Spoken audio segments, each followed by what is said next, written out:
लैन network बनाने के लिए सबसे पहले हमें एक सॉफ्टवेयर की ज़रूरत है जिसका नाम है सिस्को पैकेट ट्रेसर। तो इस सॉफ्टवेयर का लिंक मैं डिस्क्रिप्शन में डाल दूंगा। इसकी मदद से हम वर्चुअल लैन नेटवर्क बनाना सीखेंगे। तो लैन नेटवर्क बनाने के लिए सबसे पहले हमें चाहिए सिस्टम्स, मतलब कि कंप्यूटर। तो हम सबसे पहले उठा लेते हैं 2 सिस्टम। किसी भी तरह का लैन नेटवर्क बनाना है, अगर छोटा नेटवर्क बनाना है तो 2 सिस्टम उठा लेते हैं और एक हम ले लेते हैं यहाँ से लैपटॉप। तो मैंने सिस्टम और लैपटॉप लिए हैं यहाँ से, आप नीचे देख सकते हैं। यहाँ से ले लिया हमने लैपटॉप, एक लैपटॉप भी हमने ले लिया है। तो अभी हमें इनकी करनी है कनेक्टिविटी। तो कनेक्टिविटी के लिए चाहिए हमें केबल। तो सिमिलर डिवाइस हैं हमारे, तो यहाँ लगेगी।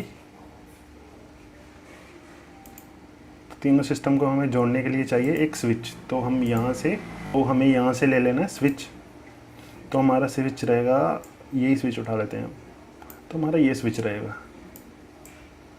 तो अभी हमें करनी है इनकी केबलिंग। तो यहाँ जाएंगे हम ऑरेंज कलर के आइकन पे। तो यहाँ अगर हमें ऑटोमेटिकली केबलिंग उठानी है, जैसे यहाँ से मैं स्विच पे उठा रहा हूँ, तो ये हमारे हैं दोनों डिसिमिलर डिवाइस। तो डिसिमिलर डिवाइस पे हमारी रहेगी स्ट्रेट केबल। तो जितने भी, जैसे कि हमारे सिस्टम और स्विच है, तो ये सिमिलर नहीं है।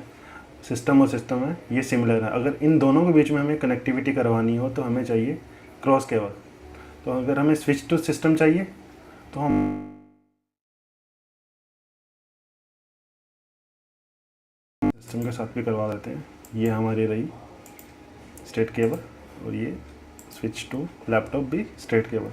वैसे लैपटॉप में हम वाईफाई का भी यूज़ कर सकते हैं। फ़िलहाल हम बेसिक पे चल रहे हैं, तो हम यही ट्राई करेंगे कि हम लैन पे केबल के थ्रू ही नेटवर्किंग करें। तो ये होगी हमारी नेटवर्किंग। अब हमें करवाने हैं यहाँ के पोर्ट अप। तो अगर हम फ़िलहाल यहाँ पे देखें तो हमें इनको देना पड़ेगा आईपी। इनको आपस में अगर पिंग करवाना, अगर किसी भी नेटवर्क हम किसी सिस्टम को एक दूसरे के साथ जोड़ना चाहते हैं या स्विच के साथ भी जोड़ना चाहते हैं, हमें उनके कुछ नाम देने पड़ते हैं। कॉन्फ़िगर में जाना है, डेस्कटॉप पे आईपी कॉन्फ़िगर, और यहाँ हमें स्टैटिक आईपी देना है। आगे हम पढ़ेंगे कि डीएचसीपी पे भी आईपी कैसे दिए जाते हैं। फ़िलहाल हम स्टैटिक आईपी पे ही काम करेंगे। तो स्टैटिक आईपी मैं रखूँगा 10 की सीरीज़ का 10.0.0.2। तो हमारा आईपी रहेगा ये। Subnet mask 255.3.0.0.0। तो हम कर देंगे यहाँ से क्रॉस।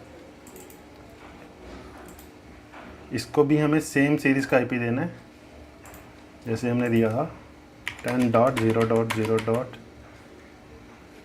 उसको 2 दिया था, हमें इसे 3 देंगे।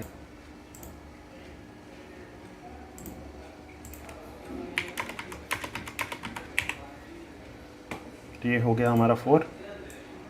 ये बन गया हमारा छोटा सा लैन नेटवर्क। तो ये स्विच का क्या इसमें रोल है कि स्विच का ये रोल है कि हम सभी सिस्टम्स को आपस में जोड़े रख सकते हैं, पिंग वगैरह कर सकते हैं। डाटा शेयरिंग के लिए भी आगे हम पढ़ेंगे, जब और वीडियोस आएंगे उसमें पढ़ेंगे कि डाटा शेयरिंग कैसे होगा इन सिस्टम्स के बीच में।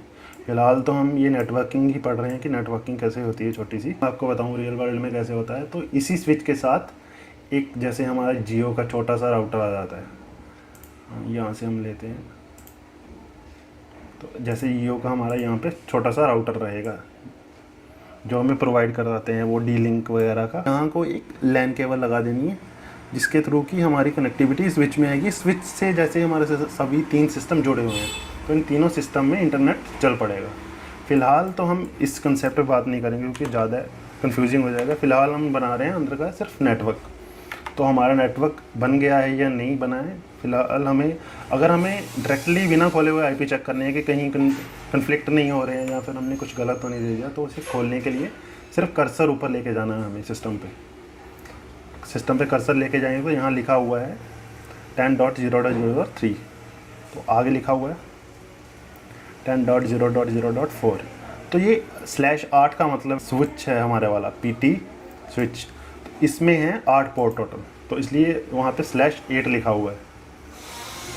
तो अब हमें चेक करनी है अपनी नेटवर्किंग। कमांड प्रॉम्प्ट होगा यहाँ पे डेस्कटॉप में, कमांड प्रॉम्प्ट। तो हमें पिंग करना है इस सिस्टम को। तो पिंग करने के लिए हमें कमांड चाहिए पिंग स्पेस। अब उस सिस्टम को जो हमने आईपी दिया था 10.0.0.3 हमारा था IP3, तो हम पिंग करके देखेंगे। अगर तो वहाँ से रिप्लाई आ रहा है तो इसका मतलब हमारा सिस्टम चल रहा है। अब हम कुछ पैकेट भेज के देखते हैं। तो हम ट्राई करेंगे यहाँ से लैपटॉप को। तो अगर यहाँ पे फेल्ड आता है तो इसका मतलब हमारे नेटवर्किंग में कोई इशू है। अगर सक्सेसफुल आता है तो इसका मतलब हमारी नेटवर्किंग प्रॉपर बन चुकी है।